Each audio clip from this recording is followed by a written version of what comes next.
काम के वेग को, क्रोध के, मोह के, मद के, इन सब के वेगों को सह गए। कोई प्रभाव नहीं, अंदर से शांत। किसी से कहना मत, क्योंकि कहने से सत्ता दृढ़ होती है। अंदर जो विकार आते हैं किसी से मत कहो, कोई भी क्रिया मत करो, शांत उस समय नाम जप करो। देखो अपने आप सब नष्ट हो जाएंगे। और नष्ट आपको नहीं करना, कोई है आपका जो आप पर नजर रख रहा है। कोई आक्रमण आपको परास्त तब तक नहीं कर सकता जब तक आप आज्ञा का उल्लंघन नहीं करेंगे। आप अपने हाथ से कोई क्रिया नहीं करेंगे, आप कोई गंदे दृश्य नहीं देखेंगे, तब तक किसी की ताकत नहीं कि आपको भ्रष्ट कर सके। ध्यान रखना, क्योंकि आप गुरु कृपा कवच में हैं। जब आप आज्ञा उल्लंघन कर देंगे तो फिर लक्ष्मण रेखा पार हो गए आप, फिर आपको दंड भोगना पड़ेगा। लोभ, मोह, परद्रोह, दोष, दुख, कलि, कुचाल, ये सब तरसे लागे। अर्थात वो चाहते हैं कि मैं इसको अपने अधीन करूं, पर हिम्मत नहीं कि छू सके। किसको? जिसकी जिह्वा पे राधा राधा नाम और हृदय में गुरु कृपा का अनुभव शुरू हो गया है। इंद्रिय दमन, ये पहचान है साधुता की। नहीं तो फिर नाटक है, पाखंड है, दंभ है। बिन विवेक वैराग्य भक्ति बिन सत्य न एको मानो, भगवत विमुख कपट चतुराई सो पाखंडी जानो। चाहे गृहस्थ हो चाहे विरक्त। अगर इंद्रियां संयम में नहीं है, मनमानी विकार भोगे जा रहे हैं, तो नौटंकी नाटक भले हो सकता है। वो गृहस्थ उपासक है ना, वो विरक्त उपासक है। इंद्रिय दमन तो अमन सब भाते हैं, सब भात से मन अमना हो गया है तो परम शांति परम चैन है। क्षमाशील संतोष सुराई, शांति सहज सुख सरसे लागे। उपासक के अंदर क्षमा बढ़ने लगा। चाहे जितना कोई अनिष्ट करे, कभी द्वेष हो ही नहीं सकता, कभी उसको साप दे ही नहीं सकता, कभी उसका मंगल नहीं कर सकता। जिसके ऊपर राधा नाम की कृपा हो गई है, क्षमा, जाओ तुम्हारा मंगल हो, भगवान तुम्हारा कल्याण करे। संतोष, किसी भी परिस्थिति में शोक नहीं होगा, जैसे प्रभु रख रहे हैं, बड़ी कृपा है। शांति, कोई भी द्वंद्व से अशांत नहीं कह सकता। सहज सुख सरसे लागे, सहज सुख आत्म सुख है, आत्म सुख का रसास्वादन होने लगा। दास बना, ये कैसे हुआ? नाम जपी, पहले दास शब्द है, आश्रय। बहुत जोर की बात हमारे हृदय में बार बार उठती कि ये लोग समझ जाएं कि भगवत प्राप्ति आश्रय से होती, आश्रय से, दृढ़ आश्रय। दास बना पहले, जप नाम दूसरा। बिगड़ी जन्म अनेक की अवै सुधरे आज हो ही राम को पहले, फिर नाम जप दूसरा, फिर तज कुसुमाज तीसरा। तो यहां से शुरू किया जाता है सब उपदेश। पहले विकार त्यागो, फिर नाम जप करो, फिर भगवान की शरण में हो। ऐसा नहीं होता। पहले भगवान की शरण में हो, नाम जप करो, तुम्हें बल मिलेगा, विकार छूट जाएंगे। उपजा मुक्ति, मुक्त पद, बहुत सुंदर महात्माओं के वचन है। पहले भगवत दासत्व आश्रय, खूब नाम जप, तो बोले मोक्ष पदवी हृदय में ही प्रकाशित हो गई। ये मोक्ष पदवी क्या है? इसकी पहचान क्या है कि आप मुक्त हो गए हो। शत्रु मित्र समझान, मान मान अपमान, सम दुख सुख लाभ नहान, या जो कृपा। ये मुक्त पुरुष का लक्षण है। चाहे शत्रु हो उसके साथ व्यवहार कर रहा हो, या मित्र हो, दोनों में समान भाव। मान और अपमान में समान भाव, सुख दुख में समान भाव, लाभ हानि में समान भाव, जय पराजय में समान भाव। ये जिसके हृदय में आ गया वो मुक्त हो चुका है। गीता जी में भगवान ने कहा, निर्माण अमोहादित संग दोषाध्यात्म नित्या विनिवृत्त कामा द्वंद्व विमुक्ता सुख दुख संगई गच्छन्त अमूढ़ा।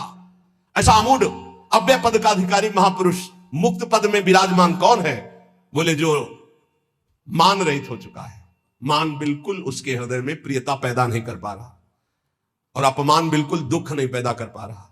अमोहा, ना अपने शरीर से मोह है, ना किसी के शरीर से मोह है। यह मुक्त पुरुष का लक्षण है। जित संग दोषा, चाहे जितने भोगों के बीच में उसका मन भोगने के लिए चलेगा ही नहीं, वो जीवन मुक्त पुरुष है। जित संग दोषा, अध्यात्म नित्या, निरंतर आत्मस्वरूप में स्थित, विनिवृत्त कामा, समस्त कामनाएं निवृत्त हो चुकी है। द्वंद्व विमुक्ता, हर द्वंद्व से वो मुक्त हो चुका है। मान अपमान सुख दुख लाभ हानि चिंता शोक भय मृत्यु, सबसे सुख दुख संगय, सुख और दुख में समान भाव। ऐसा महापुरुष परम ज्ञानी महात्मा वो जीवन मुक्त है। वो यहां कहे, दास बना पहुंचे मुकाम जे, आंखें कहत हवाला। साधु की पहचान चिकने गाल से नहीं, साधु की पहचान उसके नेत्र से होती है, सिर्फ नेत्र से। ऐसे तो मांस मछली खाने वाले के भी गाल चमकते देखे हैं, कि वो बहुत ही चिकन, तो चिकनाहट को थोड़ी साध होता है, वो तो घी दूध से चिकनाहट आ जाती है। अच्छा खाओ पियो तो मांस चढ़ेगा, चिकना हो जाएगा शरीर। बोले बहुत चमक रहा है चेहरा, तो हम आपको दिखाएं कि विषयी पुरुष हो, चेहरा चमक रहा है, वो भजनानंदी है क्या? नहीं, वो खान पान का है चेहरा। दास बना पहुंचे मुकाम, तो आंखें कहत हवाला। अच्युत मुनि के आश्रम में जे उड़िया बाबा पहुंचे, गंगा के किनारे है, तो देखा, जे दृष्टि दे, अरे अपने शिष्यों से कहा दौड़ो, ब्रह्मबोध संपन्न महापुरुष पधार रहे हैं। दृष्टि में पता चल, बोले दास बना पहुंचे मुकाम जे, तो आंखें कहत हवाला। आंखें परिचय बता देती है कि ये किस कोटि का महात्मा है, जीवन मुक्त है या प्रपंची है या विषयी है या साधक है या साधना की किस स्थिति में है। पहुंचा हुआ महापुरुष के नेत्र बताते हैं। दास बना पहुंचे मुकाम जे, आंखें कहत हवाला। जे दृष्टि में दृष्टि ऐसे मिली तो पता चल जाता है कि किस कोटि की स्थिति है। अब बता रहे हैं कि दो प्रकार की आंखें होती है सिद्धों की। एक होती है जो ज्ञान सिद्ध होता है, करुणा और मैत्री दो आंखों में नहीं होंगी। करुणा और मैत्री नहीं हो, क्योंकि वो निर्मम निरहंकार अद्वितीय स्थिति को प्राप्त महापुरुष बिल्कुल शुष्क शुष्क काष्ठवत हृदय, ना दया ना करुणा ना मैत्री ना द्वैत, जब अपने सिवा है नहीं कोई, तो आप उनकी दृष्टि में देखोगे तो ना हिलन ना डुलन, और नेत्र के आसपास की सारी पुतली साफ एकदम श्वेत, वो ब्रह्माकार वृत्ति के नेत्र होते हैं। रुद्रवत एकदम दृष्टि उनकी, और बिना चंचलता रहे, बार बार ऐसे नहीं, खुले हो एकदम अलक्ष श्वेत पुत्री, सिंहवत दृष्टि। और दूसरे होते प्रेमियों के, नशा ललाई, जैसे भांग छाने हो या कोई नशा करे हो तो लाल आंख नहीं हो जाते, ऐसे लाल आंख होती है प्रेमियों की, क्योंकि प्रायः वो रुदन करते हैं, तो आंखें सूजी हुई या आंखों के नीचे लालिमा। थकित पूतरी, वो एक विचित्र दशा होती, बड़े ही सरस, बड़े ही व्याकुल, बड़े ही थकित नेत्र। पलक न लागत हाला, अपलक दृष्टि उनकी भी रहती है। ज्ञानी की दृष्टि भी ऐसी होती है, प्रेमी की दृष्टि होती है, पर दोनों में अंतर होता है। एक एकदम काष्ठवत शुष्क, मतलब वो शब्द अशुद्ध होगा, उदाहरण नहीं दिया जा सकता, जैसे खुली हुई मुर्दे की आंख, कोई हलन डुलन चलन कुछ नहीं। कई बार उड़िया बाबा को बाहरी लोगों ने समझा कि पधार गए हैं, ऐसी दृष्टि बस कुछ नहीं। और प्रेमी जनों की दृष्टि नशा ललाई, थकित पूतरी, पलक न लागत हाला। नेत्र ऐसे कि देखो तो आसक्त हो जाओ, बड़े सरस, बड़े प्रेमी, बड़े थकित, और हल्की सी लालिमा नेत्रों में छाई हुई है, सुरंग नेत्र है और घूर्णित नेत्र है। प्रेमी जनों के घूर्णित नेत्र, जैसे नशा ललाई का तात्पर्य यही है। थोड़ी थोड़ी देर में ऐसे आपको लगेगा कोई नशा खाए है क्या, तो उनके नेत्र, क्योंकि प्रिया प्रीतम के उस प्रेम रसाशों में उनके नेत्र झूमते हैं। अलसाने से रहित हमेशा, हरिजस सुनि दृग नीरा। थोड़ी सी प्रभु की बात सुने कि आंखों से आंसू की धारा बहने लगी, और अलसाने से रहते हैं, न सोना न जागना। अखियां रूप के रंग रंगी, निरखी स्वरूप कुंवरी राधे को, याही माही पगी। ये अखियां रूप के रंग रंगी, न सोई न जगी। प्रियाजू के रूप रस में हर समय अलसाई हुई, एक जैसे कोई नशा किए हो, ऐसे उस नशे में। ढरक चलत कबही भरियावत पुलकावली शरीरा, गदगद गर चित शांति थका मन, तनहु थका दर्शाई। ज्ञान विराग भक्ति से पूरे, जगत न सकत समाई। ऐसे प्रेमी जनों के नेत्र जहां जगत का प्रवेश ही नहीं है, हृदय कंठ गदगद हो जाता है, चित्त शांत है, मन अचंचल है, तन एकदम थकित शिथिल भाव में डूबे हुए। बोले ऐसे जो महापुरुष होते हैं, तो दास बना पहुंचे मुकाम जे, आंखें करत हवाला। ऐसों के नेत्र बताते हैं कि मुकाम में पहुंचे हुए ये जन है। श्री भगवान जगत गुरु श्री कृष्णचंद्र जी कह रहे हैं, जो पहुंचे हुए महापुरुष है, वो शरीर को अपने वश में किए होते हैं, यही सबसे बड़ी चूक हो रही है। ये बहुत बड़ी चूक है जो हमारी निंदा का कारण बनती है। हम संतों की या भक्तों की जो निंदा का कारण बनता है वो ये नाशवान दुष्ट नीच शरीर है। इसको जब तक मैं माना जाएगा ये नीच आचरण कराता ही रहेगा, गुरुजनों की, आचार्यों की, भगवान की निंदा करवाता रहेगा। एक शरीर से गलती होने पर समस्त साधुओं की तरफ लोगों की दृष्टि अश्रद्धा से हो जाती है। इसीलिए हमें लगता है कि अगर साधु बने तो मर के बने, उन्हें घर गृहस्थी में ब्याह करके अच्छा है, जीवन धर्म पूर्वक व्यतीत करे, अधर्म आचरण न करे। बहुत बड़ी त्रुटि समझो, एक गलती से लाखों लोगों की श्रद्धा संतों के प्रति नष्ट हो जाती है। भगवान कह रहे सिद्ध पुरुष के लिए कैसा होता है, निराशीर्यत चित्तात्मा त्यक्त सर्व परिग्रह शारीरम केवलम कर्म कुर्वन्नाप्नोति किल विषम। यत चित्तात्मा, जिसने अपने शरीर को अधीन कर लिया। ये प्रार्थना है सब साधकों से, कोई ऐसी चेष्टा मत करना जिससे भेष को गाली मिले। हमारा गति हो या दुर्गति हो तो ठाकुर जी जाने। कभी ऐसी जगह न खड़े होना, कभी ऐसी चेष्टा मत करना, कभी ऐसा संग मत करना। ये ध्यान रखो कि तुम्हारे से एक बहुत बड़ी धारा जुड़ी हुई है। तुम्हारे गुरु, गुरु के गुरु, गुरु के गुरु, आचार्य, इष्ट, पूरा एक आपकी गलती पूरे को गालियां दिलवा सकती, पूरे विश्व के संतों के प्रति अश्रद्धा हो सकती। इसलिए सावधान। जिंदगी में हम नीच हैं, पामर हैं, हमारी गति हो दुर्गति हो भगवान जाने। हमसे ऐसा आचरण न बन जाए कि हमारे गुरुजनों को गाली मिले। उन्होंने कोई हमारे साथ धोखा दगा नहीं किया, मंत्र दिया, उपासना दिया, वेश दिया, तो आचार्य और गुरु और इष्ट इनको गाली ना पड़े, हर समय सोचना चाहिए। ये शरीर को जब तक जीतोगे नहीं तब तक गलती हो ही जाएगी, चाहे कसम खा लो, चाहे जो कुछ कर लो। इस दुष्ट शरीर को जीतना चाहिए। बात ध्यान से समझना, ये बहुत दुष्ट है। जीवन हो जा रहा खवाए खवाए खवाए खवाए, अब खाया नहीं आज तक। जीवन हो गया दिखा दिखा करके दुनिया को, आंखें नहीं भरी, कान नहीं भरे। ये वही दुष्टता, अपनी चाल, ये देखना, ये सुनना, ये भोगना। यह चित्तात्मा सांसारिक आशाएं और इच्छाएं जब तक है शरीर को वश में नहीं कर सकते। साधुओं के वैराग्य मार्ग में या भगवत भक्त होकर के चेहरा बनाने की जरूरत नहीं है, स्वरूप बनाने की जरूरत। स्वरूप को प्रकाशित करो, पूरा विश्व नमन करेगा। चेहरा तो नौटंकी नाटक वाले बनाते हैं, जब थोड़ी देर के लिए साधु बनते हैं वो बनाते हैं, जिससे पूरा साधुता का हम रोल कर सके। हम रोल नहीं करते, हम उस मार्ग में चलने वाले पथिक हैं। साधुता का रोल 2 घंटा कोई कर सकता है, लेकिन जीवन भर साधु बन के रहना वो बहुत कठिन बात है। इसलिए ये नहीं, हम भगवत मार्ग के पथिक। हमारा कोई भी बाहरी शारीरिक नाटक ऐसा नहीं होना चाहिए जो धर्म विरुद्ध हो। बिल्कुल समझ के चलना चाहिए। आज आचार्यों गुरुजनों के चरणों में बैठ करके साधुता का भाव नहीं। लाल कपड़ा हम या पीले कपड़ा हम पहने, इसके बाद यहां से बढ़िया माकुआ तेल लगा के ऐसे, ये कौन से शास्त्र में लिखा है? तुम्हारी कौन सी परिपाटी, कौन सा भेष ऐसा है? बिल्कुल नहीं। आज कोई टोकने वाला नहीं, इसीलिए बहुत से बिना गुरु प्रदत्त वेश धारण किए और वो मनमानी आचरण करते हो कहा जाता साधु। पहले पैजामा कुर्ता कहा जाता साधु। साधु पैंट शर्ट पहने कहा जाता साधु। बड़ा बड़ा टाइटल लिखा जाता है। अब उनके जब आचरण होते तो बोले अमुक संत भ्रष्ट हो गया। संत परिपाटी देखो, संतों की मर्यादा देखो, संतों के चरणों में बैठकर जो साधुता सीखी जाती है वो कब हुआ? इसलिए यथ चित्तात्मा भगवान कह रहे, यथ चित्तात्मा बहुत अच्छे से समझ लो।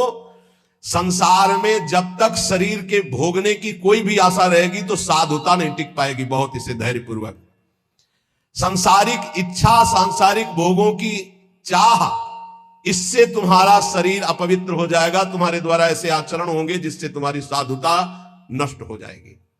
शरीर और इंद्रिय और मन के वशीभूत होकर के जो आचरण किया जाता है वो निश्चित अपवित्र है और वो अधर्म होगा और वो गालियां दिलवाने वाला ही होगा।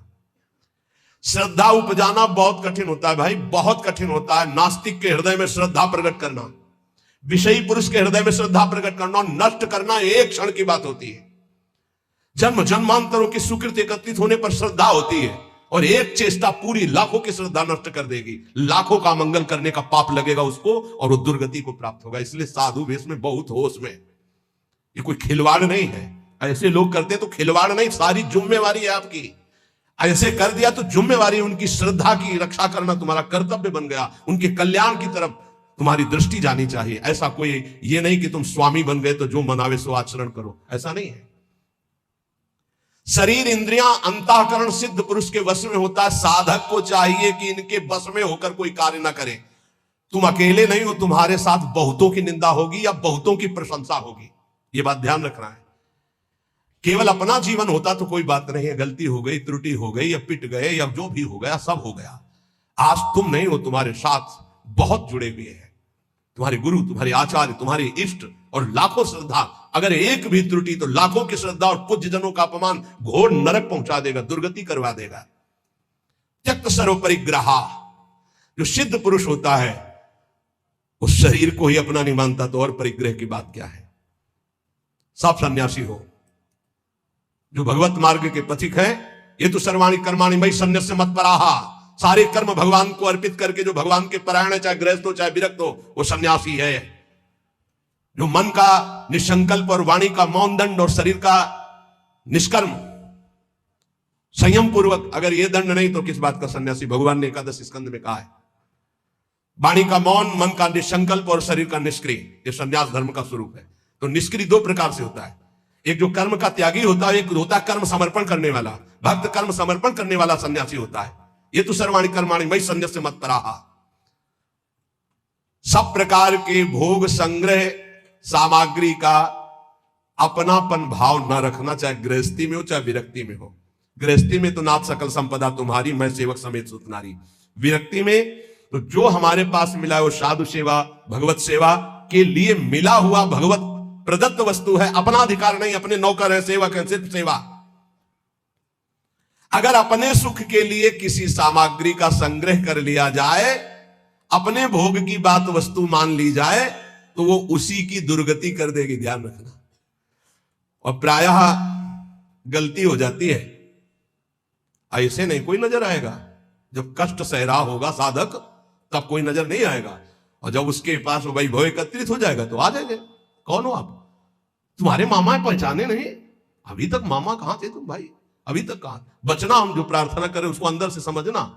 जहां मकान बना, जहां वैभव एकत्रित हुआ, तो पूर्व जीवन के रिश्ते नाते संबंधी आके और वहां का अधिकार जताते हैं, और वहां के फिर संबंधी अपना संबंध स्थापित करके उसके अधिकारी बनते हैं, और फिर जिनके लिए आया था फिर उनकी दुर्गति होती है, भी ध्यान रखना।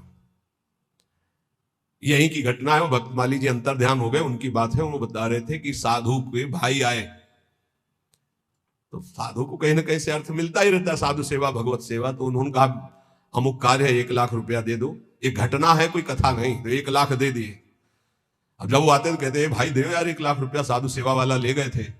अरे भाई दे देंगे, बड़ी समस्या गृहस्थी में रहती है। आप तो बाबा जी हो, आपको क्या पता गृहस्थी में। अब भाई है तो कह नहीं सकते हो, इतने में उनका शरीर पूरा हो गया। संत भगवान का जानते हो क्या बने थे? श्वान, कुत्ता, आश्रम के बाहर बैठे पिल्ले के रूप में। तो किसी महापुरुष को स्वप्न दिया कि मेरा उद्धार करवा दो, मेरे से गलती हो गई। 1 लाख रुपया अपने भाई को देने के कारण मेरी गति बिगड़ गई, और मैं वृंदावन में ही अमुक आश्रम का हूं, अमुक अमुक हूं, सामने बैठा हुआ हूं, आप आके मुझे देख लीजिए, मैं आपको पहचानता हूं। तो वहां गए तो वो अष्टपुष्ट एक पिल्ला बैठा था, पुचकारा, गोद में उठाया, बोले महाराज आप चिंता मत करो, आपका कल्याण होगा। उसके भाई के पास गए और कहा होश में जैसे बने तैसे चुपचाप 1 लाख रुपया मैं ब्याज सहित दूं, नहीं हम तुम्हारे पास शासन अपना जब लागू करेंगे तो आप परेशान हो जाओगे। तुम्हारे भाई की दुर्गति हो गई जो महात्मा थे। वहां से पैसा लाए, फिर आश्रम में भंडारा किया, और फिर कुत्ता का कुछ दिनों में शरीर शांत हो गया, वो अपनी गति को प्राप्त हो। समझो, वैभव जहां बढ़े तो संसार के सेवा के लिए वैभव मिलता है। साधु सेवा, गौ सेवा, भगवत सेवा। और घर वाले, परिवार वाले के बिटिया का ब्याह है, तो हमारे सारे पैदा किया था क्या? मेहनत करो, मांगो, खाओ, जियो। हमारा तुम धर्म भ्रष्ट करने आए हो। वैराग्यवान कभी भूल करके एक सिक्का अपने परिवार वालों को ना दे, नहीं तो नरकगामी होगा, ध्यान रखना। ये हराम का पैसा नहीं है। गृहस्थ जन देते हैं भगवत प्राप्ति में लगे हुए संतों की सेवा के लिए, या श्री जी के लिए, या गौ सेवा, या धर्म सेवा के लिए। परिवार सेवा के लिए कोई कह के दे तो बात अलग है, कौन देता है परिवार सेवा की? इसलिए किसी भी सामग्री को अपनी ना मानना, त्यक्त सर्व परिग्रह, ये भगवान का आदेश है। सिद्ध पुरुष में ऐसा नहीं होता, वो अपना ना शरीर ही मानता है ना कोई वस्तु मानता है। लेकिन साधक की बात ध्यान रखे, उसके पास जो भी भगवत प्रेरित सामग्री आई है वो अपने लिए नहीं, सेवा के लिए आई है। ठाकुर सेवा, संत सेवा, भगवत सेवा, समाज सेवा। जो भोग बुद्धि से अपने लिए संग्रह करता है उसकी बुद्धि भ्रष्ट हो जाती है और पतित हो जाता है। बस ये बात है, अपने लिए नहीं। बहुत जोर का भगवान ने त्यक्त स्वर परिग्रह का भाव बताया है कि सिद्ध का यही लक्षण होता है। और ऐसे महापुरुषों के दर्शन किए प्रयागराज में, टाट की लंगोटी और एक गोरे का टाट ऐसे उड़े हुए, और ट्रक का ट्रक घी और चीनी और मैदा उतरता, ऐसे भंडारे चलते, पूछो मत। जो उनके भगत थे सबके चरण धोना, सबको नम्रतापूर्वक भगवान की तरह बैठाना और खूब प्यार से पवाना। और जो महात्मा जी थे वहां के, एक टाट और पट्टा ऐसे टाट का ऐसे उड़े हुए, और ऐसे ही रेती पे लेटना, ऐसे झोपड़ी बनी हुई थी उनकी, उसमें लेटना, और अरे वैभव की भीड़ लगी हुई थी।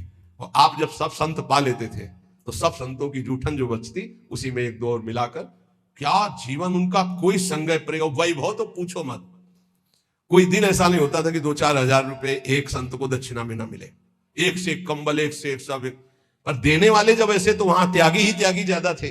देने वाले परेशान थे कि यहां कोई लेता नहीं है। और सामान की ऐसी, ये वास्तविक बात यही है कि स्वयं परिग्रह रहित होकर के समाज सेवा में। एक विरक्तानंद नाम के महापुरुष थे, उन्होंने कहा, स्वामी जी बहुत हो गया, बुढ़ापा है, आप इतना कष्ट सह रहे हो, क्यों सह रहे हो, अब तो आप वस्त्र धारण कर लो। वो वहीं पास में बैठे थे। तो उनका, तुमको मैं बूढ़ा नजर आ रहा हूं, ऐसे कहा, बूढ़ा नजर आ रहा हूं, अभी चलो बराबर गंगा जी में खड़े होकर देख लो कौन बूढ़ा होगा। तितिक्षा की मूर्ति और मुस्कुराहट ऐसी, और त्वचा एकदम सांवली हो गई थी, प्रकृति का वार सहते हैं। और जब दृष्टि उठाए तो अमृत की वर्षा होती है। संतों में एक अद्भुत, ऐसे दृष्टि से देखे तो अमृत की वर्षा होती है, क्योंकि भगवदानंद में डूबे। अनिकेता, अनिकेत भगवान को बहुत प्रिय है। अनिकेत, जिसके रहने के वास में ममता नहीं है। अनिकेत का मतलब जिसके घर नहीं, ऐसा नहीं, ये भी रहने का वास है और ये भी रहने का वास है, अपना नहीं है। बिल्कुल ऐसे समझो जैसे स्टेशन में रह रहे, गाड़ी आई चल दिए, स्टेशन में नहीं बैठे, खा रहे हैं, पी रहे हैं, बात कर रहे हैं, पढ़ रहे हैं, पर अंदर से क्या चल रहा है, हमारी गाड़ी आने वाली है, अमुक प्लेटफार्म में आएगी, वही इंतजार कर रहे हैं। वह हम मानो वृंदावन राधा के निकुंज प्लेटफार्म में बैठे हुए हैं, हमारी गाड़ी निकुंज वाली आने वाली है, बिल्कुल तैयारी में बैठे हैं, अपनी अटैची फिट है राधा नाम की, वो पास बना हुआ है निज मंत्र निकुंज का, बस आवे गाड़ी और चल दी। राधे श्याम भी कहने की फुर्सत नहीं इस गाड़ी में, इतनी रफ्तार की गाड़ी है कि अच्छा भैया ऐसे नहीं है, बस चल दिए। बस ऐसी तैयारी में रहो, यहां राधा के कुंज में कैसे रहना है, स्टेशन में जैसे रहना है। ये ना किसी का था, ना है, न रहेगा, बस समय गुजारो और श्री जी के पास चलना। अनिकेता, रहने के स्थान में ममता रहित होना। निराशी, सिद्ध पुरुष में कोई आशा नहीं होती, और साधक को आशा, कामना, स्पृहा और वासना, इसका त्याग करना पड़ता है। आशा किसी से नहीं, कामना कोई नहीं, स्पृहा कहते हैं कि कम से कम इतना तो चाहिए ही, ये भी नहीं, और वासना जो अंदर अंतःकरण में दबी होती है, इन सबको सहना है, सहने से ही मिटता है। बोले इतनी व्यवस्था तो होनी चाहिए, क्यों होनी चाहिए, हरि की इच्छा है कि इतनी भी ना हो तो हम उसमें राजी है, जो ही प्यारो करे सोई मोहि भावे। हमें लगता है 25 वर्ष तो कुल्ला नहीं किया होगा, 25 वर्ष, वो जो होता है ना पेस्ट और मंजन, कुछ नहीं। जीवन को भगवदानंद में डुबोने के लिए पेस्ट लेके थोड़ी होगा जाता है, कोलगेट इसके लिए से कहां रखा है। अरे इतना गुड़ मिल जाए और एक कमंडल गंगा जल चला जाए, बड़े भाग्य की बात। निराशी, इतना चाहिए ये भी नहीं होना चाहिए, इतनी तो आवश्यकता है ही हमारे जीवन के लिए नहीं। यही वृंदावन की कह रहे, पीछे से सब अचला फटा था, राधा वल्लभ जी के दर्शन कर ले गए। एक ओमवती मैया नाम की विरक्त संत थी, राधा वल्लभी, पता नहीं भगवान विराजमान है या श्री जी की सेवा में गई, और दष्ट पुष्ट ऐसे बैठती थी।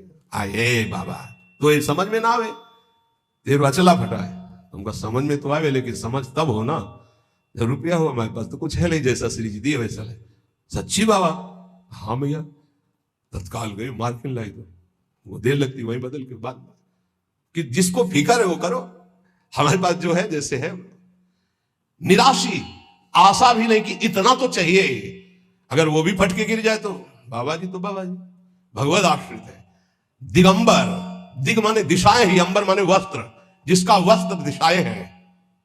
चलो व्यवस्था है तो पहले, नहीं है तो हमारी दिशाएं ही वस्त्र है, दिगंबर।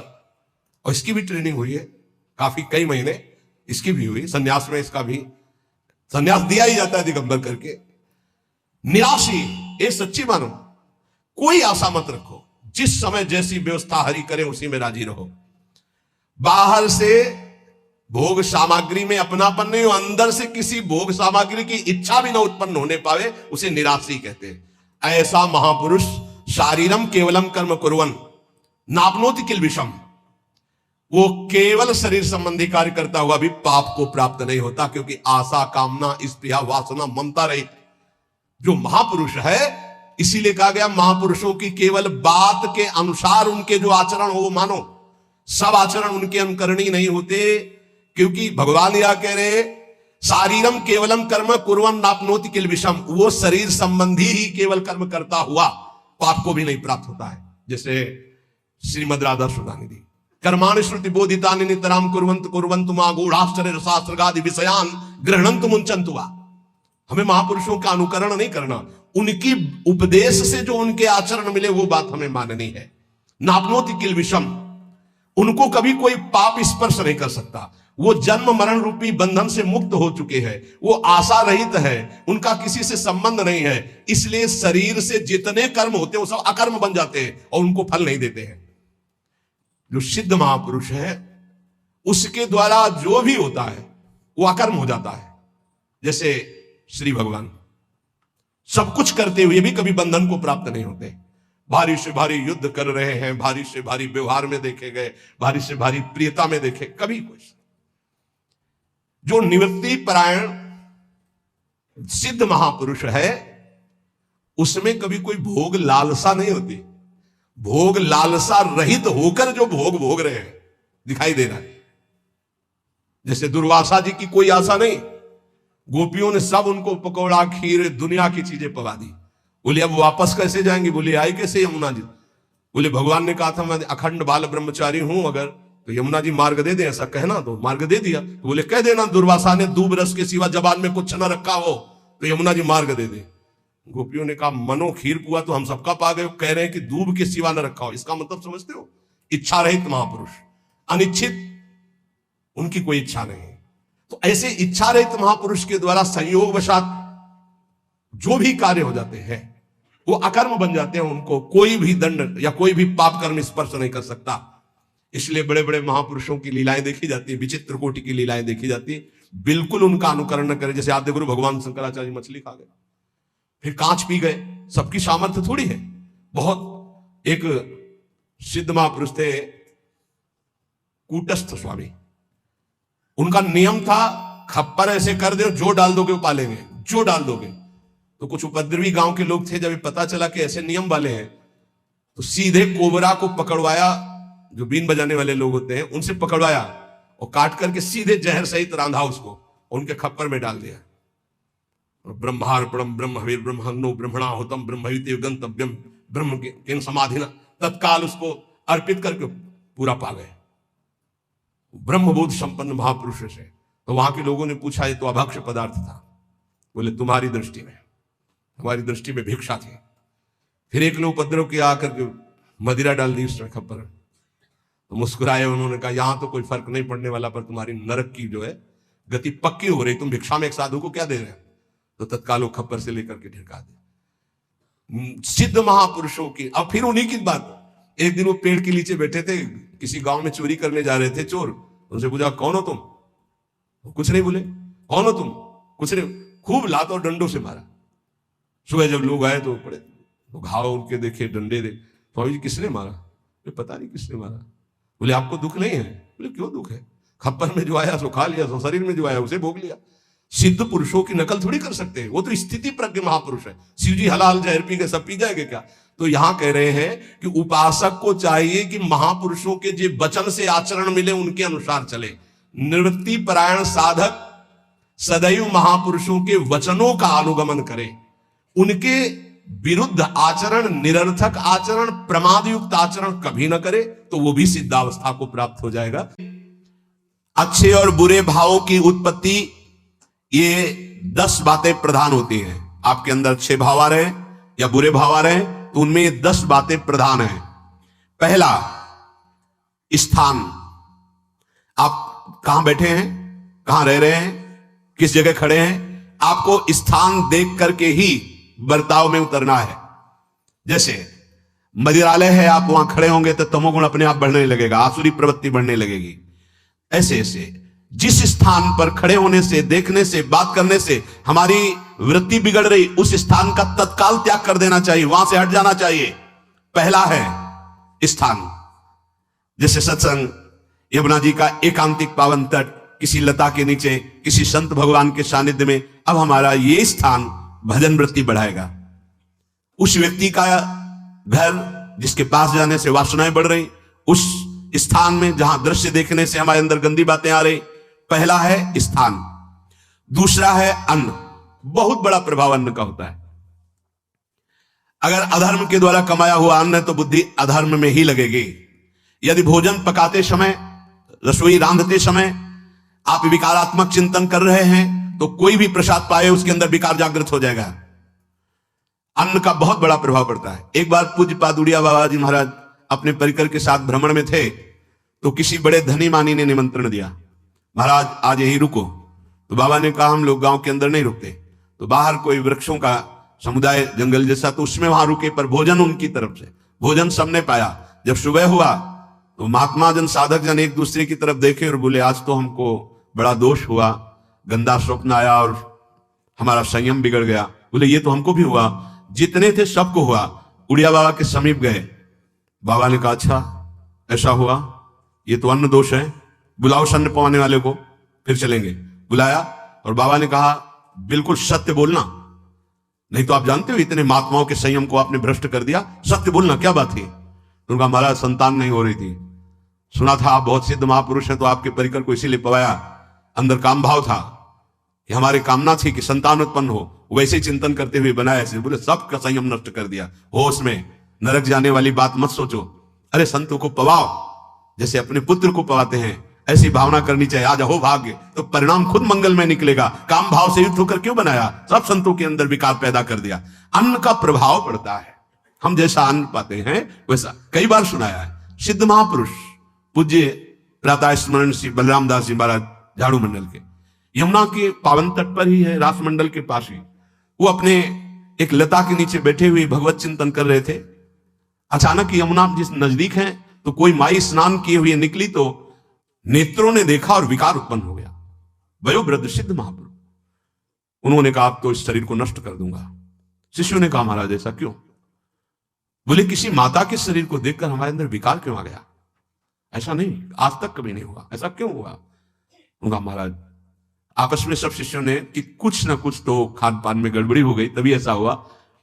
बाबा आज परिक्रमा करते हैं वृंदावन की, बाद में आप जो आदेश करेंगे जैसा करेंगे, पहले परिक्रमा। वृंदावन की परिक्रमा का बहुत बड़ा प्रभाव। जब कभी मन आपका ऐसा विक्षिप्त हो, परेशान हो, तत्काल परिक्रमा प्रारंभ कर देना, नाम जप करते हुए। आप देखना परिक्रमा पूरी होते होते शांति हो जाएगी।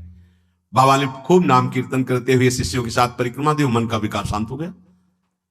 उनका ऐसा कैसे हो सकता है कि हमारे अंदर विकार आ गया? ये बड़ी सूक्ष्मता का विषय है। कल प्रसाद कहां से आया था?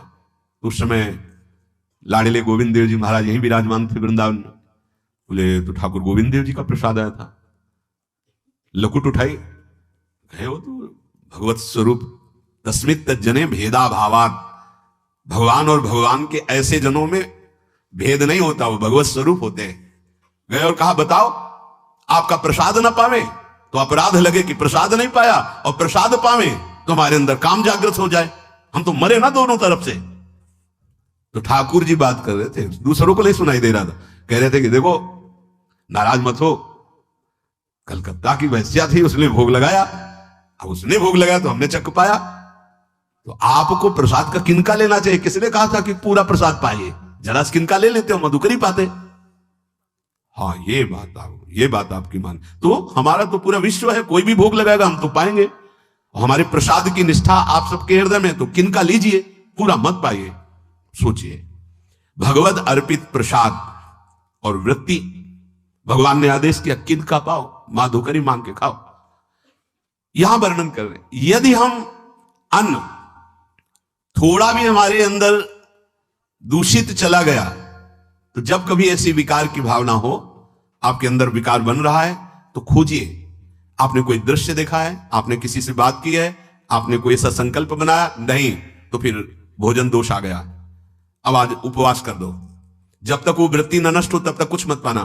जल से काम चलाना, तो एक दिन एक पहर अपने आप शांत हो जाएगा। अगर बहुत विकलता हो रही तो नाम कीर्तन शुरू कर दो, भोजन मत पाना, नाम कीर्तन शुरू, बिल्कुल शांति मिल जाएगी, बिल्कुल। और ये तो उदाहरण महापुरुष इसलिए देते कि हम सावधान रहें। हमारे अच्छे भाव या बुरे भाव में ये 10 बातें बहुत प्रभाव डालती हैं। पहला स्थान, दूसरा अन्न, और तीसरा जल।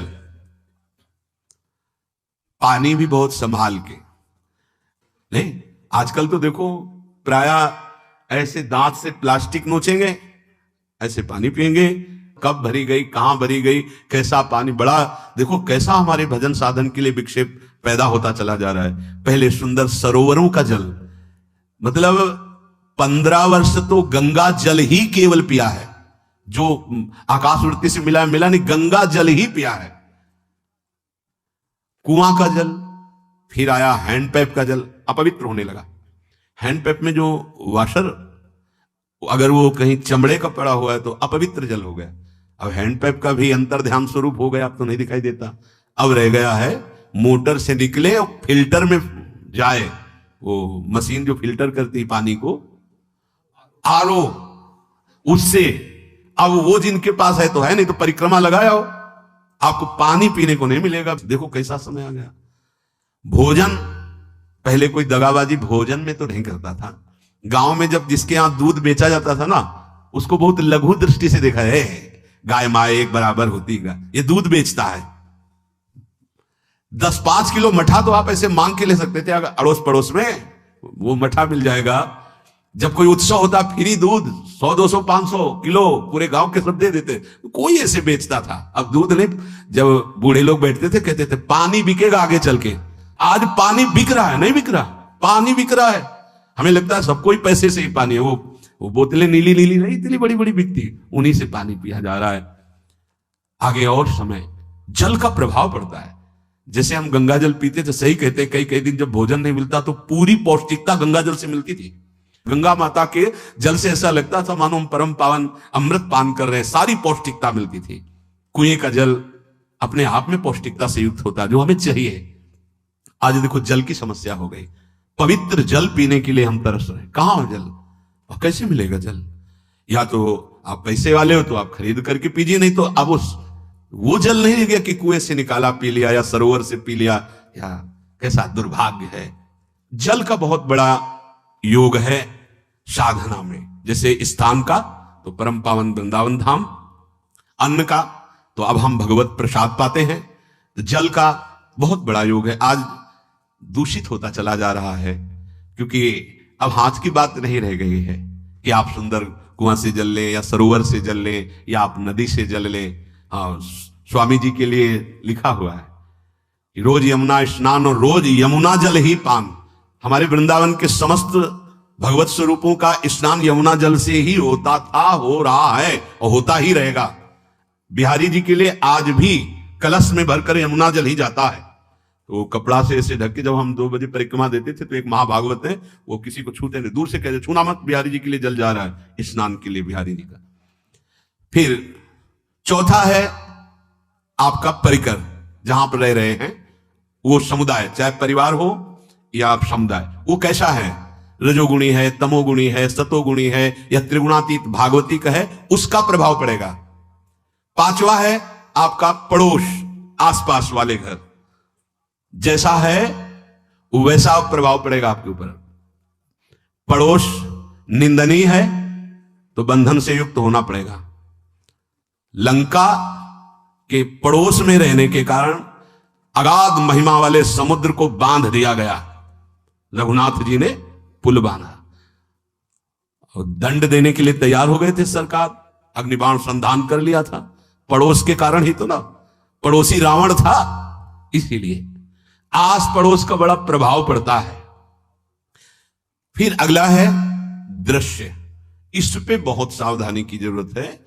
ये मोबाइल भगवान चल गए हैं, बहुत विस्तार से चल गए हैं।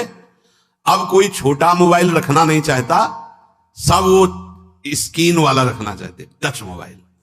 दृश्य से बचो, बच्चों, जवानों, बूढ़ों, सबकी वृत्ति जो माया आकर्षित करती, जो दृश्य हम देखने के लिए अंदर से उल्लसित है, वो मोबाइल में सब है, चाहे भागवतिक और चाहे सांसारिक। तो भाई देख लो, गुण दोष में संसार है। अगर आप दोष ग्रहण करना चाहते हो तो दोष ले लो, गुण तो गुण। बहुत बहुत खतरनाक विषय है और बहुत लाभदायक विषय है। किसी संत की वाणी एक बार समझ में नहीं आई, अगर हम 10 बार सुने तो समझ में आ जाएगी। ये लाभदायक है। कभी कोई किसी से बात करनी, पहले जा रहे तो पोस्ट कार्ड चलते थे, एक कार्ड, वो 15 पैसे का इतना बड़ा वाला आता था, 25 पैसे का बंद वाला लिफाफे में आता था, नीले नीले कागज का 15 पैसे वाला कार्ड। उसमें चिट्ठी जाती थी महीनों में। कभी यहां 1 मिनट में अमेरिका से बात कर लो, कितनी बढ़िया बात हो गई। उसका दुरुपयोग ना करो। अब हमारी इतनी चंचल वृत्ति है कि दुरुपयोग करने के लिए उत्साह बढ़ जाता है। बोले अब सब काम हो गया है, अब एकांत सेवन कर रहे हैं, अंदर से सिटकिनी बंद और मोबाइल भगवान का संग शुरू। 2-4 मिनट सत्संग और अच्छे दृश्य देखे, फिर बगले में वहां सब होता है कि आप बस उसको ऑन कीजिए, फिर जो मनोरंजन शुरू होता है, फिर उपासक मिटिया मेट हो जाता है। ये बहुत सावधानी की बात कह रहे हैं। वैसे हमें लगता है यदि आप कोई बड़े कार्य वाले ना हो तो छोटा मोबाइल रखे तो अच्छा रहता है। तो इसलिए ये एक ऐसा कलयुग भगवान ने रचा है कि बचा पाना बड़ा मुश्किल है। इससे वृत्ति को बचाओ, जो बचा ले गया वो आगे साधना कर सकता है। बहुत सावधान बच्चों। हमें लगता है यदि आपका मन चंचल हो, आपके शासन में ना हो, तो स्क्रीन वाला मोबाइल अपने माता पिता को दे देना चाहिए। और हम कहते रखो, छोटा वाला रखो। कभी कोई आपत्ति विपत्ति या सूचना देनी हो, बढ़िया काम करता है। जरूरी नहीं है इतना बड़ा लेके चलना। हाँ, अगर आपको बहुत राजकीय विभाग के कार्य हैं तो बात अलग है कि कौन सी सामान कहां कैसे, तो वहां से वीडियो भेज रहा है, वो चेक कर रहा है, यस हाँ ठीक है अब चलाओ। अपने को क्या काम है? सत्संग अगर सुनना है तो सत्संग सुनने के अलग यंत्र आते हैं, चला दो उसमें। वो इतनी बड़ी लगती है, उसमें चिप, पेन ड्राइव ऐसे लगा दो और सत्संग सुनो। जरूरी वो दृश्य वाला रखो। यहां कह रहे दृश्य, अगर गलत दृश्य देखा तो बावरे बन जाओगे और अच्छा दृश्य देखा तो भगवान के मार्ग के पथिक बनोगे। तो देखो, अच्छे दृश्य में भी दोष दर्शन की वृत्ति की गुंजाइश है। जैसे कोई लीला हो रही है, लीला के पात्र, जैसे हमारे ब्रजमंडल में रास लीला होती थी, ऐसे 12 वर्ष 13 वर्ष के लीला पात्र, सब नव किशोर, जहां भाव ही बने रोते रहो। अब वहां बड़े बड़े लीला पात्र हैं, अगर हमारी भावना शासन में नहीं है तो वहां हम अंग प्रत्यंग के दर्शन से हमारी हाव भाव वहां जो हो रहा है उससे हमारी वृत्तियां बिगड़ जाएं। जो छोटे छोटे लाडली लाल परस्पर खेलते हैं तो केवल आशीर्वाद देने को, रोने का मन होता है। अगर आप लीला भी देख रहे हैं तो बहुत सावधानी की जरूरत है, क्योंकि वो चिदानंद शरीर नहीं है, पंच भौतिक शरीर। हमारी दृष्टि पंचभूत में लगी हुई है। नाम जप करो, लीला गायन करो, फिर देखो जो लीला है, यही जीवन का परम सुख मिलेगा। सच्ची मान लीजिए। बस हम बार बार ये कहते हैं, मोबाइल का सदुपयोग कीजिए, दुरुपयोग नहीं। मोबाइल बुरा नहीं, उसका प्रयोग बुरा है। दृश्य और साहित्य, वैसे ही मनोवृत्तियां फिसलने वाली हैं, और जब ये आ गया कि फिसलाने में कितना लाभ है तो ऐसा कोई साहित्य और आलोचना, ऐसी कोई वार्ता ना करे जिससे हमारे अंदर गंदे भाव आवे। यदि अच्छी चर्चा करते हैं तो अच्छे भाव आते हैं। देखो, अभी ऐसी कोई भावुक चर्चा होने लगे तो सबका हृदय द्रवित हो जाएगा, और गंदी चर्चा हो तो हमारा हृदय विकार युक्त हो जाएगा। और कार्य, आप जो कार्य करते हैं उसका प्रभाव आपके मन के ऊपर पड़ता है। और उपासना, आप उपासना भोगों की करते हैं या योग की करते हैं? ये 10 से भाव बनते हैं और 10 से भाव बिगड़ते हैं। स्थान, अन्न, जल, परिवार, अड़ोस पड़ोस, दृश्य, साहित्य, आलोचना, आजीविका का कार्य और उपासना। यदि ये भागवतिक हुए तो आपके अंदर भगवत भाव बढ़ेगा, और यदि ये रजोगुणी तमोगुणी हुए तो आपके अंदर आसुरी भाव बढ़ेगा। इन 10 से सावधानी पूर्वक व्यवहार होना चाहिए। जैसे आस पड़ोस में है तो बड़ी सुविधा है, यहां कोई किसी से मतलब नहीं रखता, बगल वाला कौन है ना, किसी से मतलब, ये बढ़िया है। ज्यादातर गांव में होता है। अपने यहां ये अच्छा है कि जैसे आप अपने कमरे में गए, किसी से कोई मतलब नहीं है, वैसे ऐसा ही जीवन रखना चाहिए। और ये ज्यादा जो व्यवहार मित्रता बढ़ाने वाला विषय, ये धाम में नहीं है, वृंदावन में ऐसा नहीं व्यवहार रखना चाहिए। आपके पड़ोस में कौन रख रहा है आपका परिचय नहीं होना चाहिए, कौन कौन रह रहा है आपकी जानकारी नहीं होनी चाहिए। नजर नीची की, अपने कुटिया में गए, अपने ठाकुर जी से मतलब, अपने भजन से मतलब। ना पड़ोसी को कुछ देना चाहिए ना लेना चाहिए, बात समझ लेना। जैसे आज उत्सव है, उनको हम बुलाते हैं, वो हमारे यहाँ, ये व्यवहार यहाँ नहीं है। बनवासी हो, ठाकुर का भोग लगाया, और अगर आपको बांटना है तो बाहर निकलो, आधा किलोमीटर दूर ऐसी जगह बांटो जो तुम्हें राधे श्याम दोबारा ना बोले, फिर वो तुम्हें बुलाएगा, फिर वो बैठेगा, फिर प्रपंच की बातें होंगी, निंदा स्तुति की होंगी, फिर बड़ी संगोष्ठी होती है, पता चलता है। क्या फायदा ऐसे जीवन से? आप वनवासी हो, समय एकांत में दीजिए, अपनी कुटिया में बैठिए, नाम जप कीजिए, निकलिए, सत्संग सुनिए, ठाकुर दर्शन कीजिए, परिक्रमा कीजिए, फिर अपनी कुटिया में। ज्यादा व्यवहार में नहीं उतरना चाहिए, ये वनवास है, वृंदावनवास। सत्संग का सेवन, रजोगुण तमोगुण का त्याग, तो दुष्संग से आप बच जाएंगे। दुष्संग से बचने का मतलब है काम क्रोध मोह स्मृति भ्रंश बुद्धिनाश सर्वनाश कारणत्वात्। देवर्षि नारद जी कहते हैं, अगर दुष्संग का त्याग हो गया तो आप काम का, क्रोध का, मोह का, जो हमारी भगवत स्मृति का नाश कर देते हैं, जो हमारी बुद्धि का नाश कर देते हैं, जो हमारे सर्वनाश करने वाले हैं, इनका त्याग कर पाएंगे। कुसंग अगर हो गया तो इनका त्याग नहीं हो सकता, बहुत कठिन हो जाता है। भगवत संबंधी तत्वबोध होना या भगवत रहस्य लीला में प्रवेश पाना, जो अपनी इंद्रियों को भोगों में तृप्ति कराने की कोशिश कर रहे हैं, उनका चिंतन भोगों का ही होगा, तो कैसे तत्वबोध होगा, कैसे लीला में प्रवेश होगा? बस ध्यान देना है, कैसे हो पाएगा? क्योंकि जिस चित्त वृत्ति से भगवदाकार हमें वृत्ति करनी थी, वो तो हमने भोगों के चिंतन में लगा दी, भोग क्रियाओं में लगा दी। एक स्थिति होती है जब आपकी चित्त वृत्ति भगवदाकार हो गई है, तो व्यवहार में रहते हुए भी विषयान ग्रहणंत मुंचंत वा, खान पान, उठना बैठना है, सब बाहरी क्रियाएं हो रही हैं, अंतर से वो अपने आराध्य देव में सदैव स्थित रहता है। उसका परिचय आपको जब ऐसे महापुरुष का सानिध्य मिलेगा, तो आप विषय सेवन करते हुए भी निर्विषय रहेंगे। आपके अंदर विषयों की प्रियता नहीं रह जाएगी, आपके अंदर एक प्रबल वैराग्य, ऐसी धारणा बन जाएगी, कुछ नहीं, कोई भी तुम्हें प्रभावित नहीं कर सकता। यद्यपि खान पान, हर्ष आदि की सब व्यवहारिक वृत्तियां हैं, पर उस महापुरुष का प्रभाव ऐसा होगा कि आपका हृदय निर्विकार हो जाएगा। और बहुत ही त्याग की सब बातें की जा रही, लेकिन हृदय भी सही है, तो संग से विषय रंग बढ़ जाएगा। ये देखा गया है। हृदय अगर निष्प्रिय है, जिसका हम संग कर रहे हैं, तो उसका परिणाम निष्प्रिय निकलेगा। व्यवहार में कुछ भी हो, निष्प्रियता ही आपकी बढ़ेगी, निर्विकारता बढ़ेगी, क्योंकि उसकी स्थिति का संग हो रहा है, उसका प्रभाव पड़ रहा है। तो सर्वनाश की जड़ है विषय चिंतन। यह बहुत बड़ी बात है, विषय चिंतन सर्वनाश की जड़ है। यहां विषय भोग नहीं कहा, क्योंकि चिंतन का परिणाम भोग है।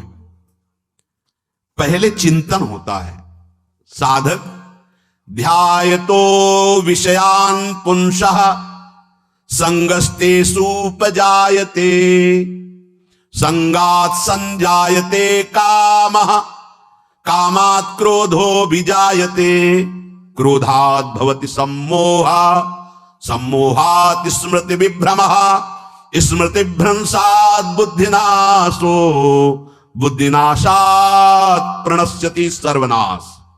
कैसे हुआ? ध्यायतो विषयान पुंसः, विषयों का चिंतन। इसीलिए अनन्यस् चिंतयन्तु माम भगवान आदेश करते हैं। विषय चिंतन ना होने पाए, बिना चिंतन किए आपको कोई भी सुख नहीं मिल सकता। आप देख लीजिए, जगत के किसी भी भोग का सुख नहीं मिल सकता। चिंतन से ही आपको सुख की अनुभूति हो रही है। अगर आप चिंतन ना करें तो आपको कोई सुख नहीं मिलता। आप चिंतन उसका घसीट लिया गया। अगर सुख होता तो भोग में मिल जाता, नहीं मिला। क्यों? कि बोले चिंतन नहीं। किसी को किसी गाढ़ विषय के चिंतन में फंसा दे, फिर उसके सामने भोजन रखे, खीर में नमक डाल दे, सब्जी में चीनी डाल दे, और गाढ़ विषय में फंसा दे। तुम्हारा लड़का जो अकेला था, वो ऐसा ऐसा दुर्घटना हो गई, वो अस्पताल में, अब जल्दी से भोजन पाओ और निर्णय बताओ। वो बिल्कुल नहीं बता पाएगा कि खीर में नमक था, सब्जी में चीनी थी। उसका चिंतन वहां फंस गया। अगर ऐसे चिंतन हमारा प्रियाजू में फंस जाए तो संसार के सब क्रियाएं होते हुए भी वो परमहंस है, वो विदेह है। चिंतन हम लोग चिंतन में चूक कर देते हैं तो फिर क्रियाओं में हमको बंधना पड़ता है। नहीं, सच्ची माने कोई भी क्रिया उसे बांध नहीं सकती। तो क्या जिनका भगवत चिंतन होता है वो असत क्रियाएं भी करते हैं क्या? तो बोले जब चिंतन ही नहीं तो असत क्रिया कैसे हो सकती है? पहले क्रिया के असत चिंतन होता है। आप देखना, कोई भी कार्य पहले चिंतन होता है। इसीलिए यहां कह रहे हैं ध्यायतो विषयान पुंसा संगस्तेषु उपजायते। पहले सबसे पहले विषय का चिंतन होता है। अगर विषय का चिंतन ना होने पावे तो आपको कोई फंसा ही नहीं सकता भोग, कोई भी भोग नहीं फंसा सकता। जहां विषयों का चिंतन हुआ तो संग की प्राप्ति, विषय भोग की प्रबल इच्छा, प्रबल आसक्ति, और वो जो चिंतन हुआ था वही आपको सुख दे रहा है। वही, वहां सुख नहीं है, आपके चिंतन का वहां सुख। जैसा चिंतन, अगर आपका चिंतन विक्षिप्त कर दिया जाए, एकाग्र ना होने पाओ तो किसी में आपको सुख नहीं मिलेगा पक्का। अगर वही चिंतन सावई मना कृष्ण पदार विंदे हो तो कोई सुख है। गोपी जनों के पति भी हैं, पुत्र भी हैं, पूरे परिवार की सेवा करती हैं, और बड़े बड़े परमहंस उनकी चरण रज वंदना करते हैं। क्यों? क्योंकि उनका चिंतन भगवान का हो रहा है। एक भी वृत्ति शरीर चिंतन में नहीं, बलिहारी है। मुरारी पादार्पित चित्त वृत्ति। विषयों के चिंतन से विषयों में आसक्ति पैदा होती है, आसक्ति से विषय कामना की प्रबलता और क्रिया होती है, और क्रिया में बाधा पड़ने से क्रोध पैदा होता है, क्रोध से मूढ़ता छाती है, मूढ़ता से स्मृति भ्रमित हो जाती है, स्मृति भ्रंश से बुद्धिनाश होता है, और बुद्धिनाश ही सर्वनाश है। इसलिए चित्त का निरंतर अधिक समय तक सावधानी पूर्वक भगवान नाम में, भगवत लीला में, आप सब भगवत कृपा पात्र जन है, चिंतन न बिगड़ने पाए। होता क्या है कि क्रिया से तो हम सावधान है, समाज है, क्रिया से तो हम सावधान क्योंकि समाज भी है, व्यवहार भी है सामने, लेकिन चिंतन तो कोई नहीं जान रहा ना, अंदर ही अंदर हम क्या चिंतन कर रहे हैं। तो साधक चूक कर बैठता है। देखो, बाहर चूक होगी तो उसका प्रायश्चित हो ही जाएगा, चार लोग निंदा करेंगे, पिटोगे, अपमानित होगे, प्रायश्चित। लेकिन अंदर जो हमारा गलत चिंतन हो रहा, पूरा का पूरा अंदर हृदय मलिन कर देगा, हमें उस बात का प्रायश्चित भी नहीं होगा, हमें जलन भी नहीं होगी कि हम गलत चिंतन कर रहे हैं, क्योंकि सावधान नहीं है। खास बात साधना में चिंतन संभालने की है। काम क्रोध मोह स्मृति भ्रंश बुद्धिनाश सर्वनाश कारणत्वात्। देवर्षि नारद जी कह रहे हैं चित्त का जहां अधिक चिंतन होता है वही हमारी तन्मयता बन जाती है, वही हमारा स्वरूप होने लगता है। बोले बहुत कामी पुरुष है, बोले बहुत क्रोधी पुरुष है, बोले बहुत नीच पुरुष है, पूरा संबोधन होने लगा उसके लिए, क्योंकि वो उसी चिंतन से, वैसी क्रियाओं से। अरे बोले तो बड़े भगत है, भगवान के स्वरूप है साक्षात। जो हम अधिक चिंतन करते हैं वही क्रियान्वित होता है, जो क्रिया होती चिंतन होती वैसे हमारा स्वरूप बन जाता है, वैसे हमारी स्थिति हो जाती है। सांसारिक विषयों और विषयी पुरुषों का शरीर संग, वाणी संग, मन के द्वारा संग, ये आपके अंदर विषय चिंतन बढ़ा देगा, विषय क्रियाओं में लगा देगा। इसलिए बहुत सावधान। विषय में कोई ताकत नहीं है, विषयासक्ति दुर्गति कर देती है।